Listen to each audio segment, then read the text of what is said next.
Rest now. This is Pillowside Night Stories.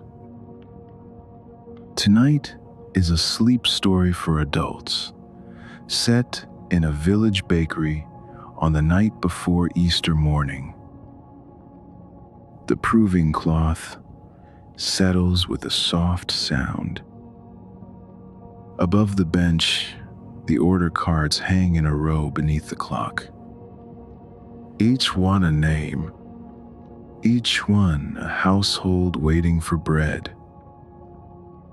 By 6, every card must come down. Every tray must be on the front shelf. Tonight, for the first time, Maggie is leaving the overnight watch to you. The flour has already been weighed. The yeast is waking in warm water. And somewhere under the cloth, the first dough is beginning to rise. The back door closes behind you. The night air stays outside. In here, the air is warmer, softer. It smells of flour and yeast, and yesterday's bread still holding a little heat. The clock above the order cards reads 10 past 3. A long wooden bench runs beneath the window. The wood is pale from years of flour. There are grooves worn into the surface, where hands have pressed and rolled and shaped. Maggie is already here. She stands at the far end of the bench, her back to you. She is checking something in a bowl, tilting it toward the light. Her sleeves are pushed up past her elbows. There is flour on her dark apron, flour in the creases of her forearms. There is flour on her hands. She does not turn around. She heard the door. She knows you are here. She has been expecting you. She lifts the bowl slightly, tilts it toward the lamp, studies the surface, then sets it down again, satisfied with what she saw. The order cards hang above her. 5 of them, cream-colored, clipped to a thin wooden rail just below the clock. Each card has a name written in pencil. Maggie's handwriting. Mrs. Aldrich. The Harpers. The Vicarage. Whitfield. Names you have heard before. Names that belong to this village. Maggie glances up at the cards, then back to the bowl. Checking the cards. Checking the work. If the cards stay up, the wrong bread reaches the wrong table. There is a scale on the bench, brass weights beside it, a proving cloth folded at the corner, waiting. There is a key hanging by the back door. You notice it because it catches the lamplight. Brass on a small iron hook. Maggie wipes her palms on her apron. She turns. She nods toward the bench. Come. The yeast is ready. Her voice is lower than you expected. Quieter. It fits this room. It fits this hour. You move to the bench. The floor is wood, worn smooth near the scale. There is a warmth rising from somewhere below. The ovens, maybe. Maggie points to a small bowl near the window. Inside, the water is cloudy. The yeast is blooming. Tiny bubbles rise to the surface and pop, one after another, a soft sound you have to lean close to hear. This one is for the Harpers. Currant loaf. They have ordered it every Easter for years. She says it the way someone might say the time. She moves to the scale, adjusts one of the brass weights. The scale arm dips, then steadies. The needle finds its mark. Flour is already measured, weighed before you arrived. The dry ingredients wait in a large ceramic bowl, the kind that has been used so many times. The glaze has worn thin at the rim. The bowl is cool to the touch. The flour inside is still. Maggie lifts the yeast water, tips it into the flour. A soft sound. Liquid meeting powder. The flour darkens where the water lands. Watch the edge. That is where it catches first. The rim darkens before the center, a thin line where dry powder turns tacky. The dry flour gives way there first, not all at once, but in a narrow crescent that widens with each turn of the spoon. The line is thin at first, then steadier, then gone, once the spoon has pulled the whole rim inward. She picks up the wooden spoon, begins to stir. Slow circles, steady, patient. You watch her hands, the way she holds the spoon, the angle of her wrist, the pressure she uses. There is no hurry, but there is no pause either. Just a rhythm. Steady. Sure. The rhythm of someone who has done this thousands of times. The clock ticks. The order cards hang still. The yeast bubbles continue their small work. Outside, the village is asleep. The houses are dark. The streets are empty. No one is awake at this hour except the people who must be. Bakers, night nurses, the woman at the dairy who starts the first milking before light. Maggie sets the spoon aside. She looks at you. Your turn now. The hot cross batch. First of the Easter orders. She steps back, makes room at the bench. You move into her place. The wood is warm where she stood. The bowl is in front of you. The scale is to your right. The order cards are above. One of the cards says 6 hot cross buns. Another says a dozen plain rolls. Another says seed loaf. Each name, each order, each waiting for bread. Maggie reaches for the proving cloth, unfolds it with a practiced motion, lays it over the bowl she was working on. The cloth is white linen, soft, thin. There is a faint yellow tinge at the corners from years of use. It rests over the bowl like a held breath. She presses the edges down gently. The cloth conforms to the rim. This one rises while you work the next. She steps back, leans against the far counter, crosses her arms. She will watch for a while, not correcting, not instructing, just present. available if you need her, quiet if you do not. The yeast water waits in its bowl. The flour waits in its larger bowl.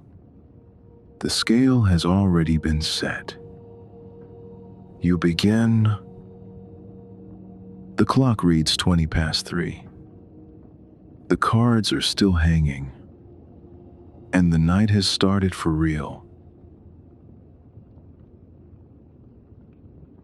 The yeast water is warm in the bowl. Not hot. Warm. Body temperature. Maggie taught you to check it with the back of your hand, not your fingertips. Your fingertips are too used to heat. The back of your hand feels it better. You lift the bowl, tip it slowly into the flour. The water falls in a thin stream.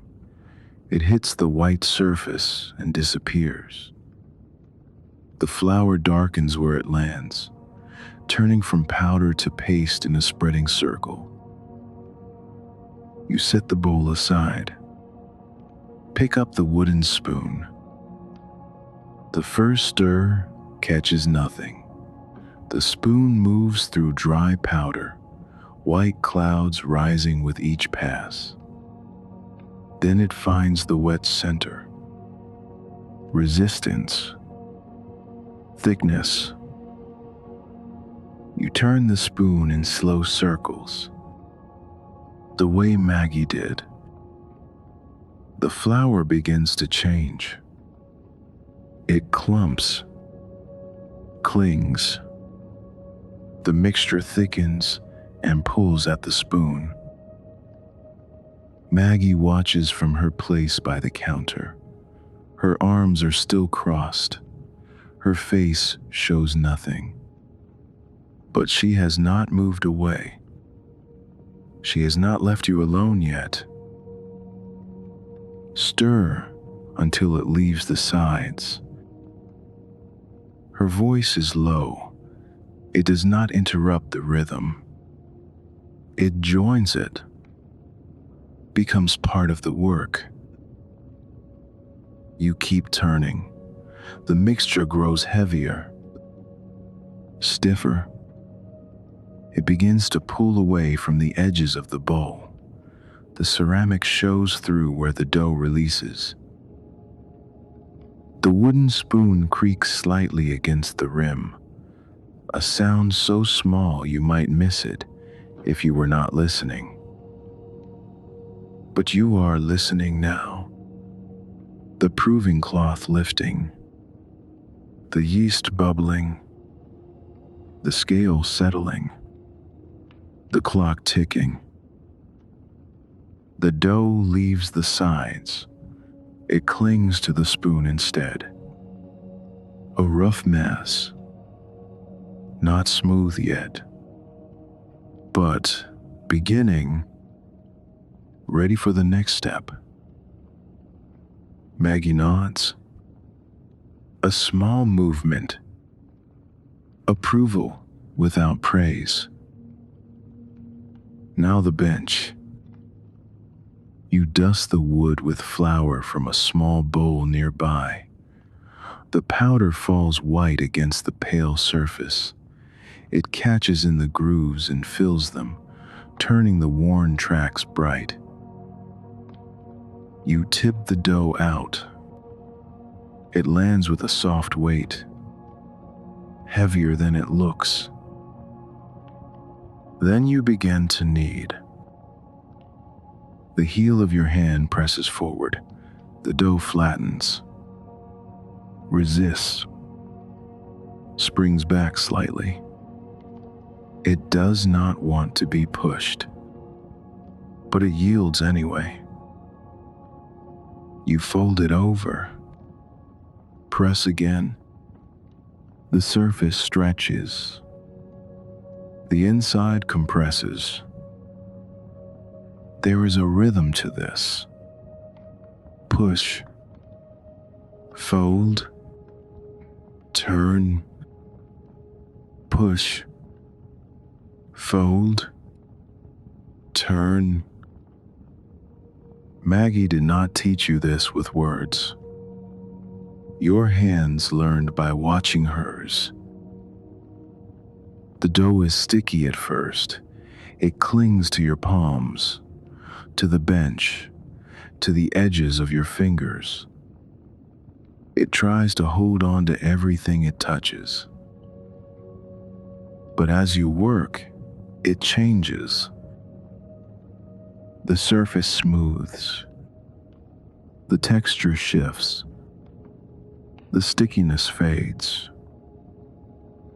Push, fold, turn, push, fold, turn.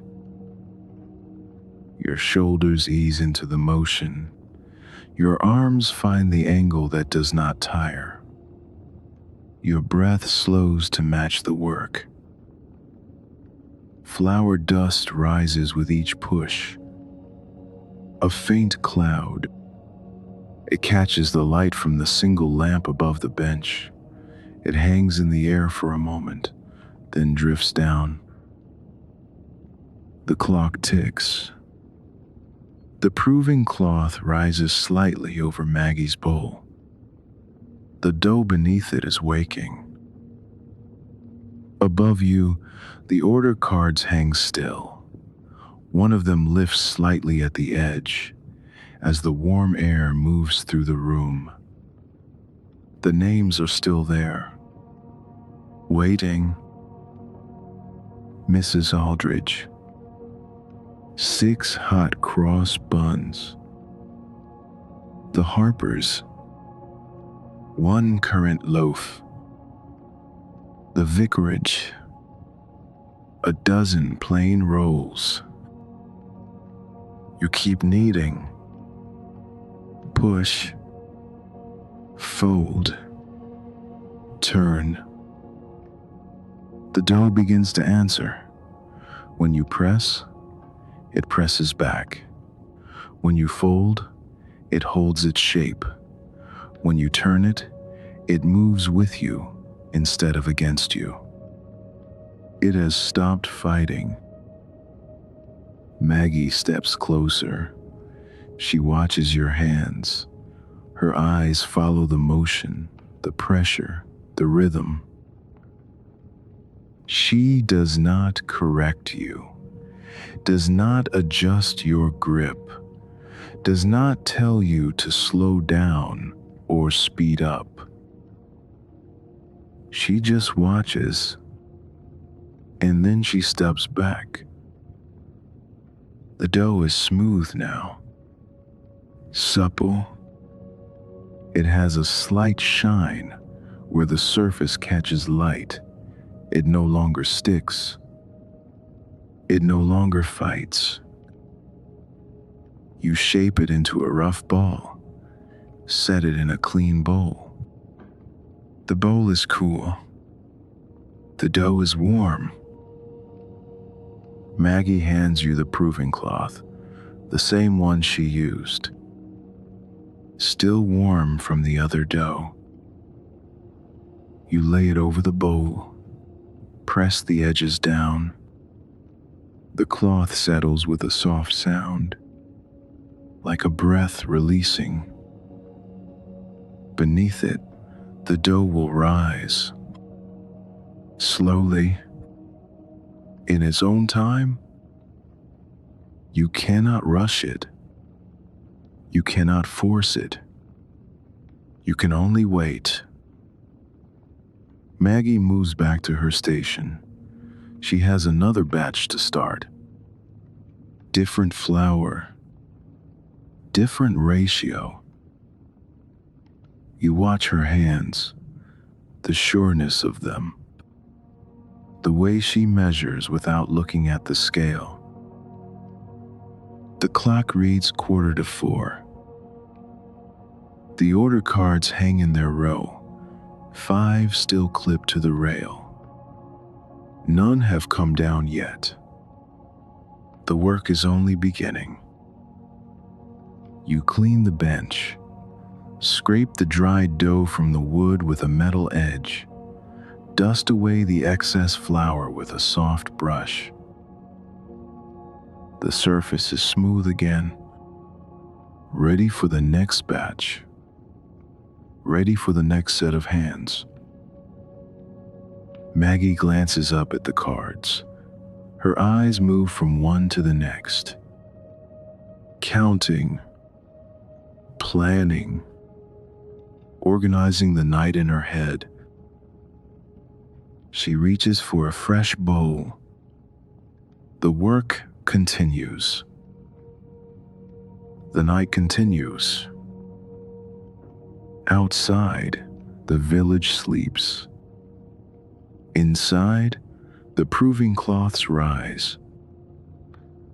And somewhere in the east, still hours away, the first pale edge of Easter morning waits to begin. The proving cloth has risen. Not much, but enough to see. Where it lay flat before, it now curves upward in the center. A gentle dome, soft, rounded, almost imperceptible unless you know to look for it. Beneath the cloth, the dough is changing. You cannot see it directly, but you can see what it does to the surface above it. The way the linen lifts, the way the fabric pulls slightly at the edges where you pressed it down. The cloth is breathing, rising and falling so slowly that you have to watch for minutes to notice. Maggie is at the far end of the bench, working on another batch. Her movements are unhurried, practiced. She has not spoken in a long while. She does not need to. The work speaks for itself. The room has grown warmer. The ovens have been lit. Not hot yet, but warming. Building toward the temperature they will need. When the first trays go in, the heat radiates through the floor, through the walls, through the air itself. You stand near your bowl, watching the cloth. In the recipes, it is one line. Let rise until doubled. But you stay. You watch the cloth. The clock has moved again. You did not notice when the hands now point to 4:30. Maggie sets down her spoon, wipes her hands on her apron. She crosses to your station, looks at the cloth. Her eyes are patient, unhurried. For a moment she is still, just looking, reading the cloth the way she has read 1,000 cloths before.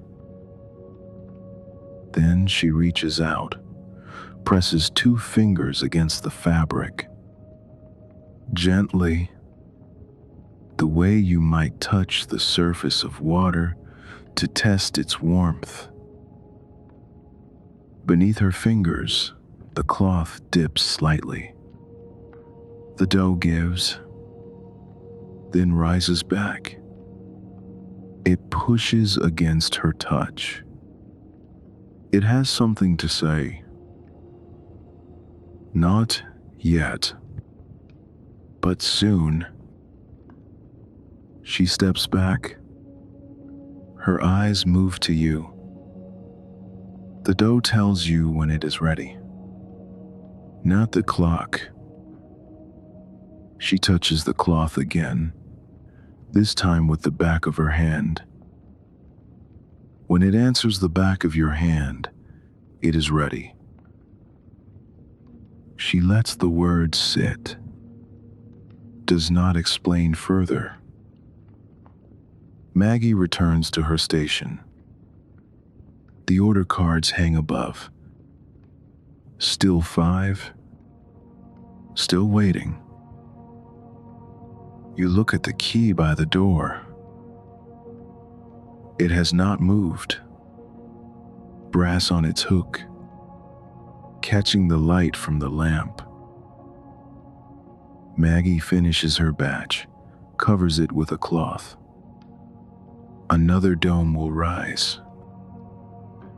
She stands straight, presses her hands against her lower back. A stretch.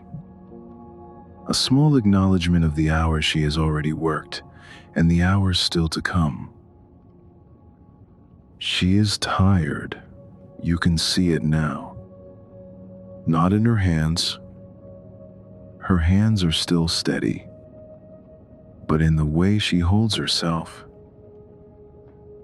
The proving cloth has risen more. The dome is higher now, fuller. The linen is warmest at the center, cooler at the rim. The difference is small, but your hand can feel it. At the highest point, the weave catches a little more of the lamp before it falls back into shadow. You reach out, touch it with the back of your hand, the way Maggie showed you. The cloth is warm. The dough beneath it presses up.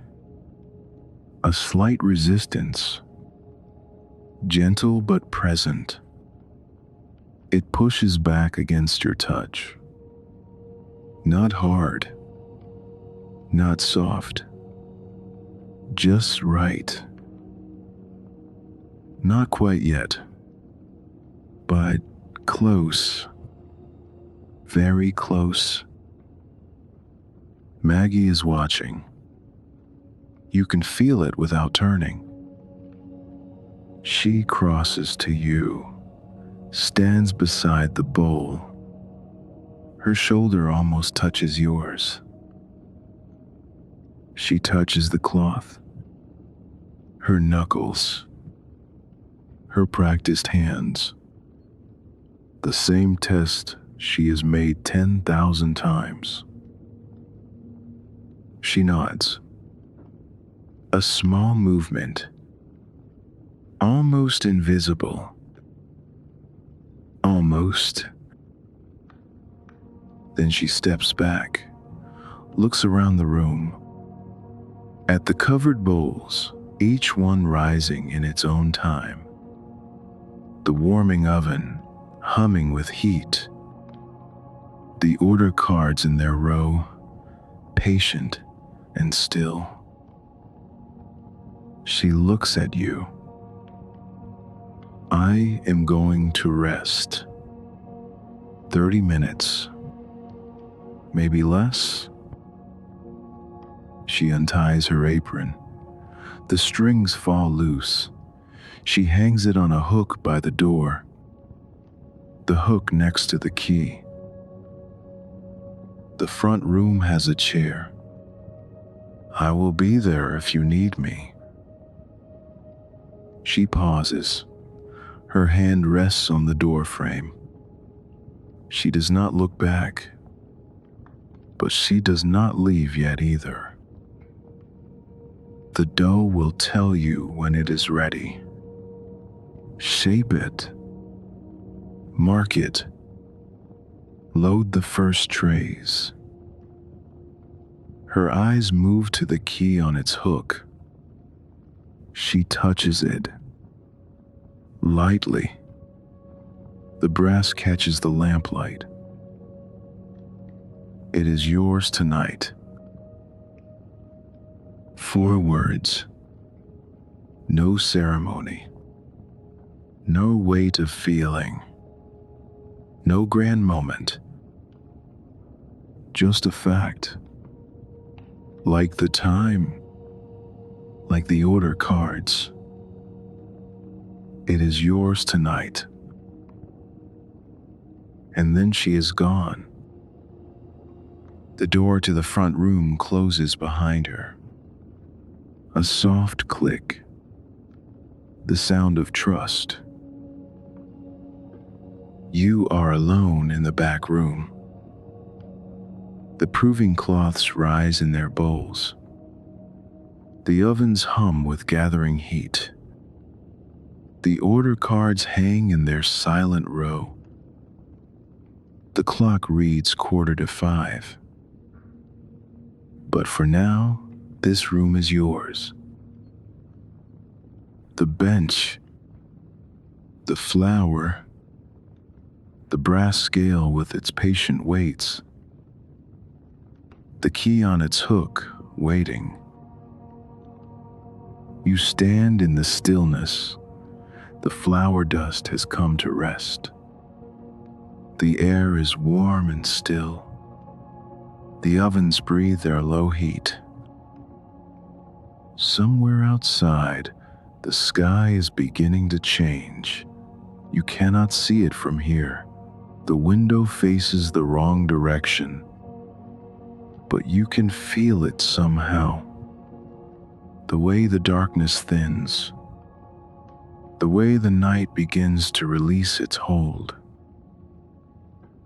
You touch the proving cloth. The dough answers. It is ready. The cloth lifts with a soft sound. Beneath it, the dough has doubled, rounded, full. The surface is smooth and pale, with tiny bubbles just visible beneath the skin. It smells of yeast and warmth and time. You fold the cloth and set it aside. The fabric is warm where it touched the dough. The dough waits in its bowl, ready to be shaped. You flour the bench. A light dusting. The powder catches in the grooves and falls white against the wood. You tip the dough out. It lands gently, holds its shape for a moment, then slowly begins to spread, relaxing onto the cool surface. You check the first card. Mrs. Aldridge. 6 hot cross buns. The buns need to be portioned, rolled, placed on trays in neat rows, each one the same size, each one the same shape. You pull a piece from the main mass, weigh it in your hand. Too much. You tear away a smaller portion. Better. The right weight. The right feel. You roll the dough between your palms. The motion is circular. Gentle pressure. The dough resists, then gives. It becomes round, smooth. Ready? You set it on the tray. First bun, 5 more to go. You roll another, set it beside the first. Second bun. The rhythm builds. Tear. Weigh. Roll. Place. Tear. Weigh. Roll. Place. By the 6th bun, your hands have found the pattern. The portions are even without measuring. The shapes are round without thinking. The work has become automatic, and that is when it becomes good. 6 buns in 2 rows of 3. Mrs. Aldridge's order. You slide the tray to the side. Reach for the paste. The cross goes on before the trays enter the oven. Maggie taught you this. The pale paste is piped in 2 lines. One across, one down. A cross on each bun. You fill the piping bag. The paste is thick. Cool. It smells faintly of flour and water and nothing else. You pipe the first line. A thin stripe of pale across the brown dough. Then the cross, down through the center. It takes less than a second, but you do it carefully. The lines must be straight, even. The cross must be centered. You move to the next bun, and the next, row by row, bun by bun. The crosses are pale now.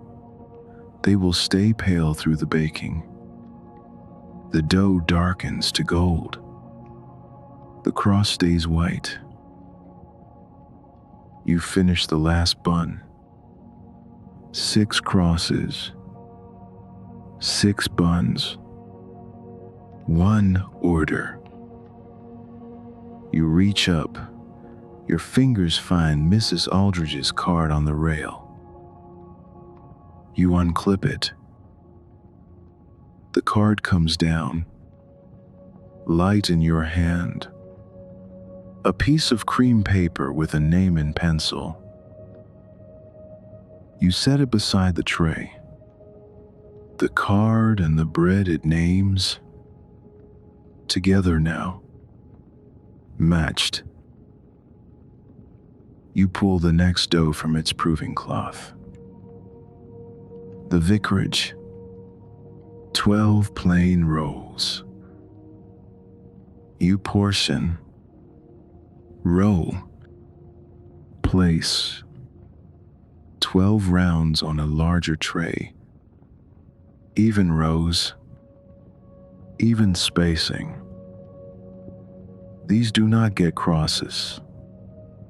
They are plain for the Easter breakfast at the church. You finish the tray. Reach up. The vicarage card comes down. You set it beside the rolls. Another name matched. Another order filled. 2 cards down. 3 remaining. The oven has reached temperature. You can feel it now. A wall of heat near the iron door. The air shimmers slightly when you look at it. You open the door. The heat rushes out. Your face flushes. Your eyes water slightly from the sudden warmth.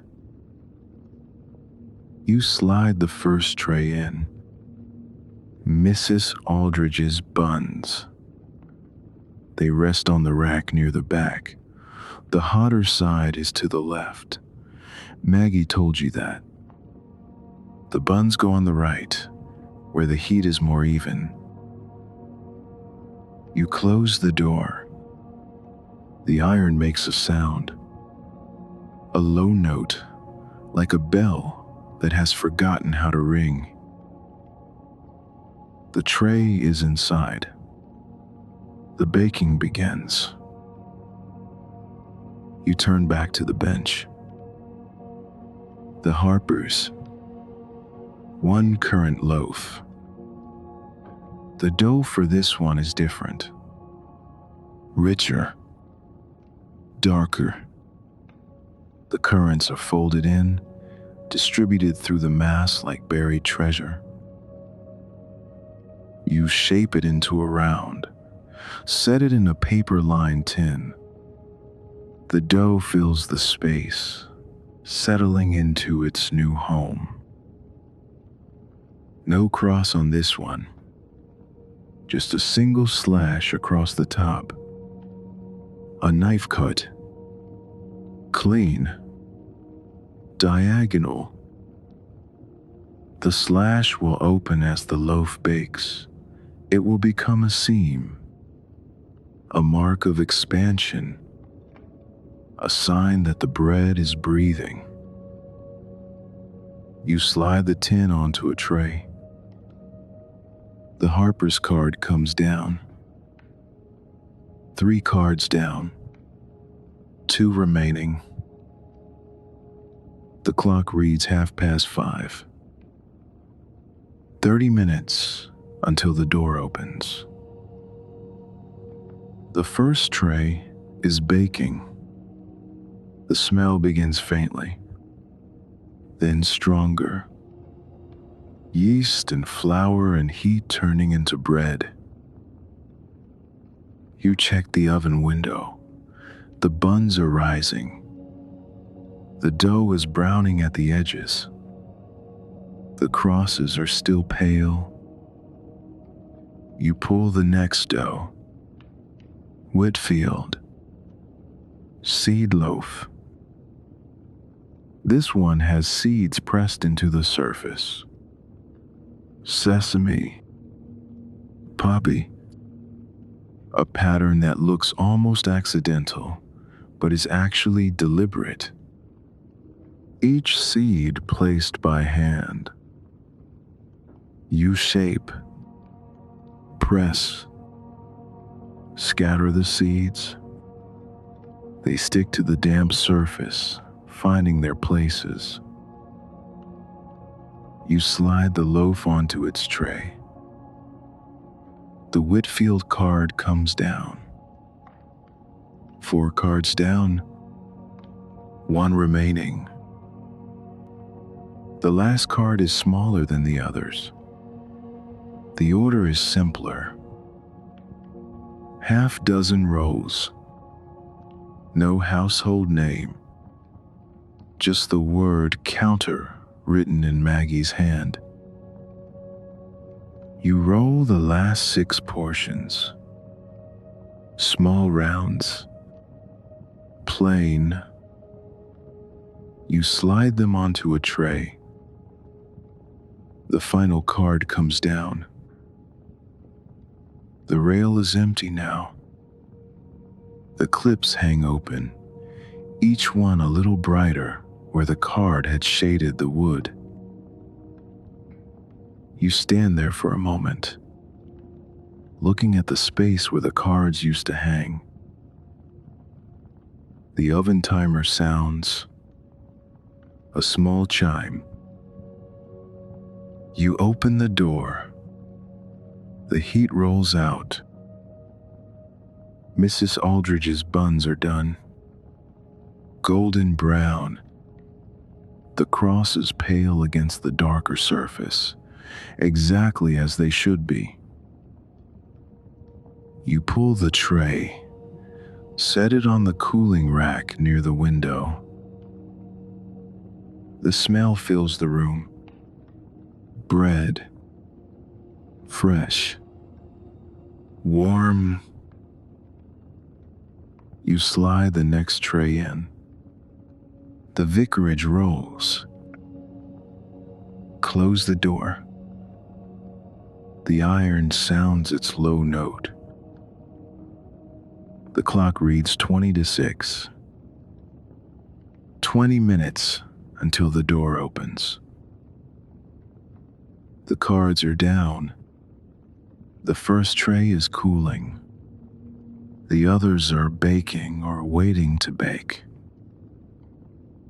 You wipe the flour from your hands. The work is almost done. You look at the key on its hook.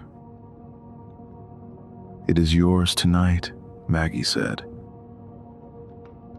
"Soon it will not be night anymore. Soon the first light will reach the front window. Soon the first footsteps will sound on the pavement outside. But not yet.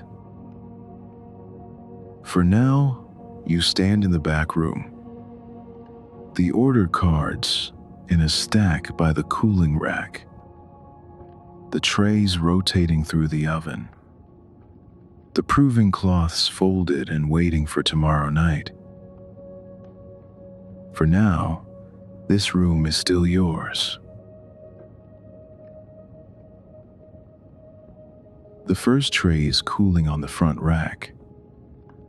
The rack gives off a faint heat of its own, carrying the warmth outward into the still room. The buns are golden. The cross is pale. You slide the last tray from the oven. The counter rolls. 6 small rounds. Plain. Still too hot to touch. You set them on the rack beside the others. The oven is empty now. The heat is fading. The iron door hangs open, letting the warmth escape into the room. You turn off the oven. A click. The hum fades.